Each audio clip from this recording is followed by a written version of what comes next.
Whoa, this channel really been active lately.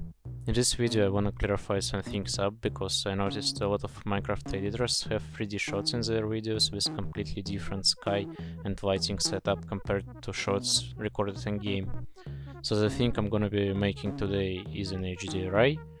I will link you some videos in the description that explain in great detail what it is and how to use it. But basically it's just an image with high dynamic range, so there is a lot more information about how bright a certain pixel is, and it can be used to create realistic lighting in a 3D environment. So first thing you will do is record replay file in some empty world with correct time of the day and open it up. Don't mind that I have some modpack installed. I'm working on a video for a client and that's not important to us today. So now in replay, first of all I'll create a keyframe just so I'm always aligned to the same spot and don't accidentally rotate my mouse. So now let's open up shader settings. I will be using BSL today, and that's because BSL actually has exposure option, and that's important because what we will be doing today is stitching normal images with different exposure values into one HDRI, and that's how actually HDRIs are getting made in real world. So before we tweak the exposure, let's actually turn off some post-processing effects because they can ruin our panorama. The way how replay mode records panoramas is actually like rotating camera around and then stitching the images together. So if we, for example, have vignette on, each individual screenshot will have like dark edges, so that's bad. Now let's go back to exposure and make it -2. Click OK, get back to game. Once again, let's realign ourselves and let's press F2. So this is a screenshot menu, and here we can select this option. So it will actually take a panorama image. Here I have 4K resolution. You can actually make it like 8K or 16K. The more, the better, of course. But I think 8K is enough. So that's, I guess, it. Let's take a screenshot. Okay. So now let's go back to options, shader options, and let's now make exposure 0.00.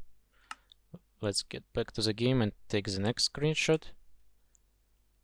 So align ourselves, press F2 and take a screenshot. And now it's time to take our last screenshot. Let's get back to settings once again. And now set exposure to 2.0. Actually, it's not important which values you select. You should just select preferably at least 3. You can also do like 5 equally spaced out different exposures depending on what settings are available to you. And now we take the last screenshot. Right now I am in Photoshop, but this step is not important really.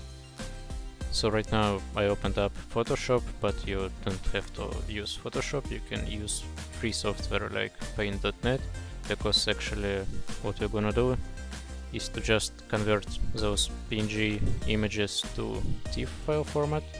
So yeah, just save them somewhere in TIFF format. So now I'm in Luminance HDR, so let's import all those images we just exported from Photoshop in TIFF file format. So don't worry, a warning gonna pop up. It's just saying that those images don't contain any EXIF data saying what exposure values they are. That's because real cameras usually export that data. So find the brightest image and set it to exposure values we selected in shaders. It was 2. Let's now do the dimmest one. It was -2, and the middle was just 0.